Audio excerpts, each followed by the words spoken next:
नमस्कार, brilliant study points में आपका स्वागत है। और आज के क्वेश्चंस में इंटीग्रेशन से मेथड ऑफ ट्रांसफॉर्मेशंस। क्वेश्चंस तो जानते ही हैं, आजकल तो कोर्स तो ख़त्म है, क्वेश्चन तो आ रहे हैं जो पूछे जा रहे हैं। तो जिन बच्चों को जहाँ से भी प्रॉब्लम्स आ रही है वो पूछ रहे हैं और उनके द्वारा भेजा गया क्वेश्चन से ये क्लास 12th में इंटीग्रेशन पढ़ाया जाता है। तो आज का क्वेश्चन है कि evaluate integration of cos 2x minus cos 2 alpha divided by cos x minus cos alpha dx। तो इसको हमें इंटीग्रेट करना है और इंटीग्रेशंस का ये method of transformation, method of transformation इसमें यूज़ होने वाला है। तो मेथड ऑफ ट्रांसफॉर्मेशंस के लिए कोई एक्स्ट्रा रूल्स आपको याद करने की ज़रूरत नहीं पड़ती है। उसमें कोई ऐसा ट्रिक्स नहीं है जिससे आपको पता चले कि हमें इसमें मेथड ऑफ ट्रांसफॉर्मेशंस कैसे करना है, क्योंकि मेथड ऑफ ट्रांसफॉर्मेशंस टोटली क्या कहें रिमेंबर बेस्ड पे डिपेंड होता है। रिमेंबर बेस्ड मतलब आप पीछे के जितने भी फॉर्मूलेज याद रखे हैं या उनका ट्रांसपोजिशंस याद रखे हैं तब तो इसको आप कर पाइएगा, अन्यथा बड़ा प्रॉब्लम्स करता है ये।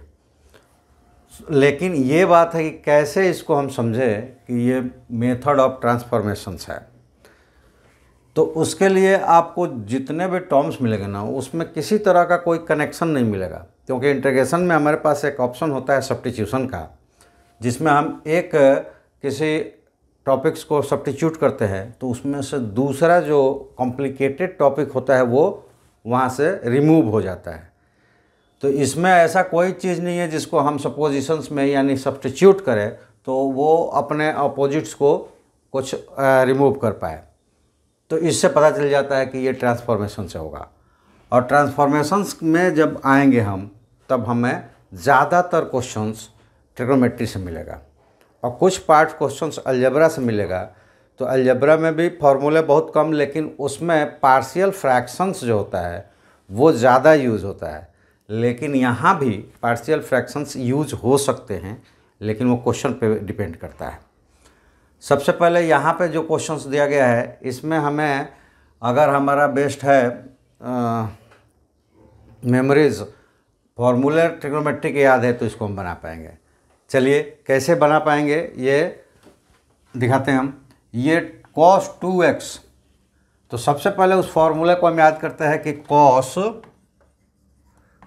2a इज इक्वल टू क्या होता है। तो फॉर्मूले 3 होते हैं, इसको ट्रांसपोज करने के लिए फॉर्मूला 3 होते हैं, लेकिन हमें यहाँ कौन सा यूज़ करना है ये देखिए। एक तो मेमोरी बेस्ड होगा, यानी कि आपने फॉर्मूले याद किए हैं कि नहीं किए, और दूसरा फॉर्मूले कई सारे हैं जिसके एक से ज़्यादा फॉर्मूले होते हैं, उसका ट्रांसपोजिशंस होता है, उसमें से कौन हम यहाँ फिट करेंगे ये प्रेजेंस ऑफ माइंड से बताएगा। तो इसलिए आप प्रैक्टिस करें बढ़िया से, प्रैक्टिस बार कंटिन्यूअस करेंगे तो प्रेजेंस ऑफ माइंड्स आपका वर्क करेगा। चलिए cos 2a को हम यहाँ पे जो सब्स्टिट्यूट करने वाले हैं तो वो फार्मूला यूज करेंगे cos 2 cos square a minus 1। ठीक है, यहाँ हम ये फार्मूले इस्तेमाल करने वाले हैं। तो वो ऊपर के दोनों के लिए अलग अलग होगा। तो यहाँ पे हम लिख सकते हैं integration of 2 cos square x minus 1। ठीक है, और दूसरे को चेंज करेंगे, उनके बीच में नेगेटिव साइन है, इसको भी हमने चेंज किया 2 cos स्क्वायर अल्फ़ा माइनस 1 और divided by cos x minus cos alpha dx। ठीक है, यहाँ तक हो गया। अब सिंपली पहले इसको सॉल्व कर दें।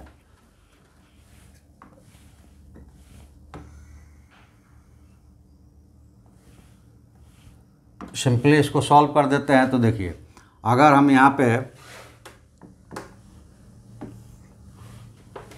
2 cos स्क्वायर x माइनस 1 और इस ब्रैकेट को ओपन करते हैं तो यहाँ पे पहले से माइनस लगा हुआ है, तो 2 cos स्क्वायर अल्फ़ा जो होगा वो निगेटिव हो जाएगा और ये निगेटिव वाला पार्ट्स पॉजिटिव हो जाएगा।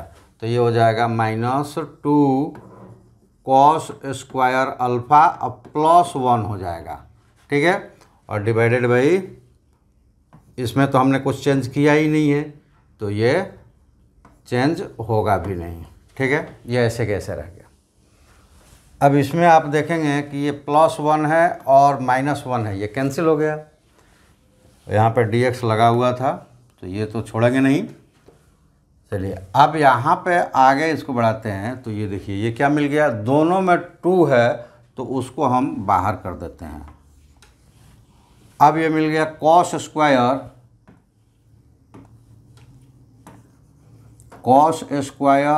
x minus cos square alpha divided by cos x minus cos alpha dx, ठीक है। ये टर्म्स आ गया। अब देखिए यहाँ पे अब फिर हमें मेमोरी बेस्ड चाहिए, यानी कि यहाँ पे एक फार्मूला बन गया है अलजेब्रा का ए स्क्वायर। वो क्या फार्मूला बनेगा, तो वो फार्मूला बनेगा कि A square minus B square that is equal to A minus B और ए प्लस बी, ठीक है। ये फार्मूला, इसको हम यहाँ पे यूज़ करते हैं।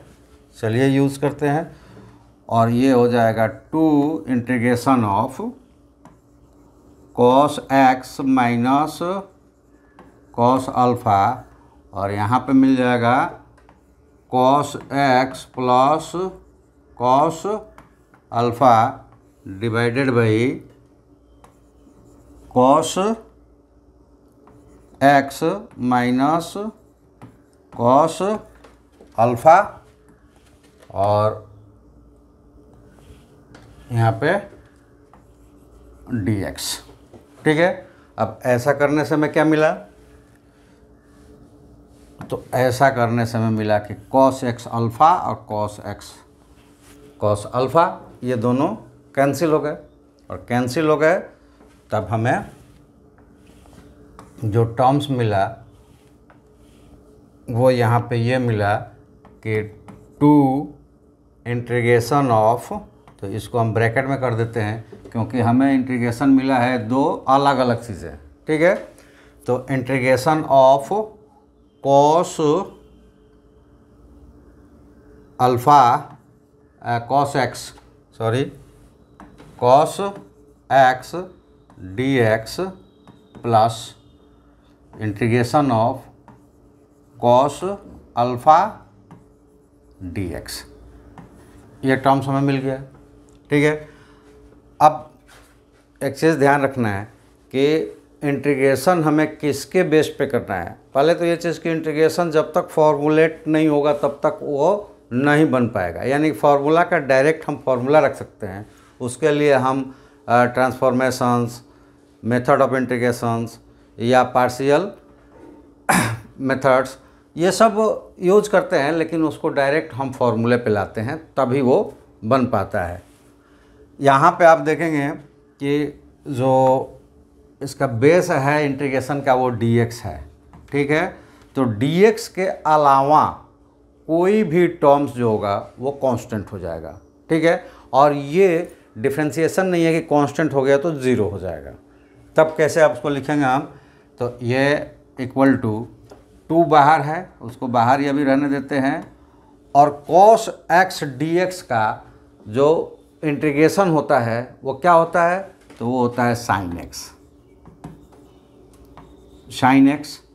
लेकिन यहाँ पे cos अल्फ़ा है तो ये इसका इंटीग्रल पार्ट्स नहीं है, वो कांस्टेंट है, तो उसको बाहर निकाल सकते हैं आप, cos अल्फ़ा इंटीग्रेशन dx, ठीक है। cos अल्फ़ा कांस्टेंट है, बाहर आ जाएगा और dx वहाँ इंटीग्रेबल इंटीग्रल्स फॉर्म्स रह जाएंगे और dx का इंटीग्रल्स मतलब जिसके टर्म्स में होगा dy होगा तो y हो जाता है, dx है तो x हो जाएगा। तो यहाँ पे हमें मिल जाएगा that is equal to 2 multiplied कर दे अगर या अंदर ही रखे तो 2 sine x plus x cos alpha और प्लस c, तो ये हमारा हो जाएगा आंसर और ये हमारा हो गया आंसर्स। तो देखिए ट्रांसफॉर्मेशंस में हमें फॉर्मूला याद रखना पड़ता है और कौन सी फॉर्मूला कहाँ पर यूज़ करेंगे ये भी हमें प्रेजेंस ऑफ माइंड्स के द्वारा याद रखना पड़ता है। इसके अलावा जो भी ट्रांसफॉर्मेशन से रिलेटेड क्वेश्चंस है उसमें पार्शियली फ्रैक्ट्स को ऐड करना, को सब्ट्रैक्ट करना, उनको पार्शियल कर देना, अलग अलग कर देना, ये फॉर्मूले भी यूज होते हैं जिसको हम लोग अगले क्वेश्चंस में देखते हैं। एक और क्वेश्चंस है, तो अगला क्वेश्चंस है कि evaluate sine x divided by 1 plus sine x dx, इसको हमें इंटीग्रेट करना है। तो यहाँ पे अभी हम ऐसा कुछ नहीं दिख रहा है कि साइन एक्स का क्या वैल्यू रख दे या कॉस एक्स का क्या 1 प्लस साइन एक्स का क्या रख दे। तो देखिए यहाँ पे एक और चीज़ बताता है कि साइन एक्स को भी हम तोड़ सकते हैं। किसमें तोड़ सकते हैं? तो साइन 2x करके उसको तोड़ सकते हैं 2 cos x साइन एक्स। यहाँ पे हम 1 प्लस साइन एक्स को cos x बाई 2 चाहे sine x by 2 plus cos x by 2 the whole square के टर्म्स में तोड़ सकते हैं, लेकिन वो कॉम्प्लिकेटेड ही होता जाएगा, उससे कोई रिजल्ट्स नहीं निकलेगा। तब यहाँ पे क्या करना है, तो यहीं पे हमें प्रेजेंस ऑफ माइंड्स का इस्तेमाल करके इसको पार्शियली फ्रैक्ट कर लेना है। अब देखिए ये जो लिखा हुआ है sine x by 1 plus sine x, इसको हम लिख सकते हैं 1 प्लस साइन एक्स और -1, ऊपर वाला टर्म साइन एक्स ही रह गया, ठीक है, और नीचे तो है ही 1 प्लस साइन एक्स dx, ठीक है। ऐसा करने से हमें क्या मिला, तो इसको सब आगे बढ़ाएंगे जब पता चलेगा। हम कर देते हैं 1 plus sine x divided by 1 plus sine x dx minus 1 by 1 plus sine x dx, ठीक है। एक पार्ट्स को एक साथ ले लिया, अब फिर दूसरे वाले पार्ट्स को, इसको पार्शियल फ्रैक्ट कहते हैं, ठीक है। तो इसको प्रेजेंस ऑफ माइंड्स का इस्तेमाल करके हम अलग अलग कर सकते हैं। कैसे कर सकते हैं ये यहाँ देखने के बाद आप प्रैक्टिस करेंगे तो ये आपके माइंड्स में हमेशा रहेगा। अब यहाँ पे आप देखते हैं कि ये दोनों क्या हो गया, कैंसिल हो गया। तो हमारे पास जो टर्म्स बचा वो टर्म्स ये बचा कि यहाँ पे सब कुछ कट गया dx प्लस, वहाँ पे अभी भी हम इसको इंटीग्रेट नहीं कर सकते क्योंकि ऐसा कोई फार्मूला नहीं है कि इस टाइप्स के जो फ्रैक्शंस हमारे पास हो उसका हम इंटीग्रेशन निकाल लें। तो यहाँ पे अब फिर हम क्या करेंगे, इसी ट्रांसफॉर्मेशंस में हम लोग रेशनलाइजेशन करेंगे। वो कैसे होता है, तो जैसे हमने ले लिया कि 1 इंटू 1 माइनस साइन एक्स, और यहाँ पे हो जाएगा 1 plus sine x multiplied 1 minus sine x. जो डिनोमिनेटर्स में होता है उसके बीच की साइन को बदलते हुए ऊपर नीचे उसको मल्टीप्लाई कर देते हैं। तो ऊपर 1 माइनस साइन एक्स हो गया, नीचे भी 1 माइनस साइन एक्स हो गया। यहाँ से अब हमें क्या मिलेगा, तो आगे बढ़ जाते हैं। ये देखिए इंटीग्रेशन ऑफ dx, तो इसको यहीं पे कैलकुलेट ही कर देते हैं, ये मिल गया। और देखिए यहाँ प्लस हमने लगा दिया था, ये प्लस नहीं है, ये क्या है, माइनस है, क्योंकि ये माइनस था। तो ये x माइनस यहाँ पे मिल गया हमें integration of 1 minus sine x divided by 1 minus sine x square. यहाँ पे वो जो फॉर्मूला है पिछले क्वेश्चंस में हमने किया था कि A square minus B square is equal to A square A plus B into A minus B, लेकिन यहाँ पे a प्लस बी और a माइनस बी दिया हुआ है, तो उसका वाइस वर्सा हो जाएगा कि a square minus B square. तो 1 का स्क्वायर करेंगे 1 ही रहेगा, और साइन का स्क्वायर करेंगे तो साइन स्क्वायर एक्स हो गया, ठीक है, dx। यहाँ से भी अभी हमें कुछ नहीं मिला, अभी और ट्रांसफॉर्मेशंस की हमें ज़रूरत है। तो अगला ट्रांसफॉर्मेशन हमें क्या मिला कि यहाँ पे तो वही रह जाएगा, ये x minus integration of 1 minus sine x यही रहेगा, लेकिन यहाँ पे आप एक फॉर्मूला यूज करेंगे 1 minus cos sine square is equal to क्या हो जाएगा, कॉस स्क्वायर एक्स, ठीक है। तो ये हो गया कॉस स्क्वायर एक्स dx, ठीक है। अब आगे बढ़ते हैं, तो ये हो जाएगा x माइनस, अलग अलग अब यहाँ पे फ्रैक्ट करेंगे, ये यहाँ पे हो गया integration of 1 by cos square x minus sine x by cos square x dx, और यहाँ भी dx लगाएगा, ठीक है। तो ये दोनों अलग अलग फ्रैक्ट हो गए, इसी को बना देते हैं dx।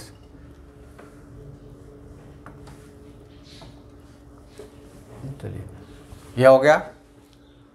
अब अभी भी ये इंटीग्रेट नहीं हो सकता क्योंकि अभी भी ये किसी फॉर्मूले में नहीं है, तो थोड़ा सा और इसको आगे ट्रांसफॉर्म करते हैं और फिर देखते हैं कि ये होगा कि नहीं होगा। तो यहाँ पे हम ले लेंगे x तो इंटीग्रेट हो चुका है, अब dx जो dx बाई कॉस स्क्वायर x है तो वो हो जाएगा integration sec square x dx, क्योंकि 1 बाई कॉस होता है सेक, ठीक है। और यहाँ पे देखिए, यहाँ पे हमने लिया sine x divided by cos square मतलब cos x into cos x, तो एक कॉस हमने ले लिया यहाँ पे और एक हमने कर दिया 1 बाई कॉस x dx, ठीक है। अब इसको सॉल्व करेंगे तो x minus integration sec square x है, इसका होता है tan x, ठीक है, और माइनस यहाँ पे देखिए साइन बाई कॉस ये हो जाएगा tan, और 1 बाई कॉस ये हो जाएगा सेक x dx, ठीक है। और x माइनस, अब बाहर करेंगे तो ये हो गया tan x, और tan x सेक x dx का है, ये फॉर्मूला में ये होता है सेक का, ठीक है।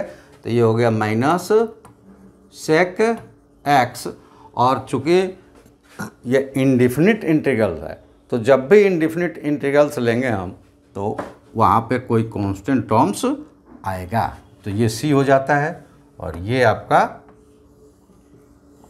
आंसर हो गया, ठीक है। तो ये आपका आंसर हो गया। तो ऐसा इस तरह से आपने देखा कि ट्रांसफॉर्मेशंस का बेस्ट जो तरीका होगा ना वो है आपको फॉर्मूले याद करना, अलजेब्रा के हो ट्रिग्नोमेट्रिक के हो, क्योंकि ये दो ही पार्ट्स है जो ट्रांसफॉर्मेशंस में आएंगे, तीसरा कोई टर्म्स नहीं है। और वैसे भी इंटीग्रेशंस में अलजेब्रा और ट्रिग्नोमेट्रिक इसी टर्म्स को लेकर इंटीग्रेशंस हर उसमें मिलेगा आपको, हर टॉपिक्स में मिलेगा। तो इसलिए इन दोनों के फॉर्मूले को आप याद कर ले, ट्रांसफॉर्मेशंस में बहुत ज़्यादा काम आने वाला है। और मैं आपको इस बात के लिए भी रिक्वेस्ट करूंगा कि आप अगर विद्यार्थी है तो हमारे चैनल्स के साथ जुड़े, अपने दोस्तों को जोड़े, आपकी जो समस्याएं हैं वो लेकर आएँ। वैसे हमारे जो क्लासेस चल रहे थे उसमें टोटल जो एक्सरसाइज है यानी कि पूरा जो चैप्टर्स है वो कंप्लीट हो चुका है, और इसलिए अब केवल जो क्वेश्चंस पूछे जा रहे हैं उसका जवाब दिया जा रहा है। अगर आपको लगता है कि आपके कोई चैप्टर्स कंप्लीट नहीं हैं, आप 6 से लेकर 12वीं तक के स्टूडेंट्स हैं, मेनली 12वीं और 10वीं के, उनके बोर्ड एग्जाम होने वाला है, अगर उनको लगता है कि कोई आपका चैप्टर्स कंप्लीट नहीं है तो उस चैप्टर्स के लिए हमें कमेंट्स में रिक्वेस्ट भेजें, वो चैप्टर्स आपको लाइव करके भी या फिर वीडियो के माध्यम से समझाया जाएगा। ज़्यादातर ये है कि अगर ज़्यादा लोग सब्सक्राइब करके हमको उस चैप्टर्स के मिलते हैं, जैसे आपको है नहीं कंप्लीट, आपके बीच के दोस्तों का भी नहीं कंप्लीट है, तो सभी लोग हमें अपना रिक्वेस्ट कर दें तो लाइव क्लासेस के रूप में भी उस चैप्टर्स को कंप्लीट समझाया जाएगा। इसके अलावा अगर आपके चैप्टर्स कंप्लीट हो चुके हैं फिर भी उसमें कहीं कहीं आपको प्रॉब्लम्स आ रही है तो किसी भी चैप्टर से आप 6 से लेकर 12 तक के कोई भी क्वेश्चन हमें भेज सकते हैं और उसको आप अगले दिन लाइव वीडियो के माध्यम से उसका कंप्लीट कॉन्सेप्ट्स के साथ सॉल्यूशंस प्राप्त कर सकते हैं। तो चलिए वीडियो को आप लाइक शेयर करें, कमेंट्स करें इस पर, और उन सभी लोगों से निवेदन है कि वो विद्यार्थी हों अथवा ना हों, अगर वीडियो उन तक पहुंचती है तो सब्सक्राइब ज़रूर कर दें, क्योंकि आपके सब्सक्राइब करने से वीडियो या चैनल्स ग्रोथ करेगा। चैनल ग्रोथ करेगा तो इस चैनल्स के माध्यम से जितने भी बच्चे हैं सीखने वाले, उनमें आपका सहयोग, उनको आगे बढ़ाने में आपका सहयोग वो सब्सक्रिप्शंस करेगा। तो आप सभी से निवेदन है कि चैनल्स को सब्सक्राइब करें अगर नहीं किए हैं तो, और अपने दोस्तों में सब्सक्राइब करवाएं। स्टूडेंट्स है तो जो भी आपकी समस्या है हमें कमेंट्स में लिखें, अगला टॉपिक वहीं हो सकता है। तो चलिए आज इस वीडियो में इतना ही, फिर हम अगले वीडियो में मिलते हैं आपके सवालों के साथ। तब तक के लिए जय हिंद।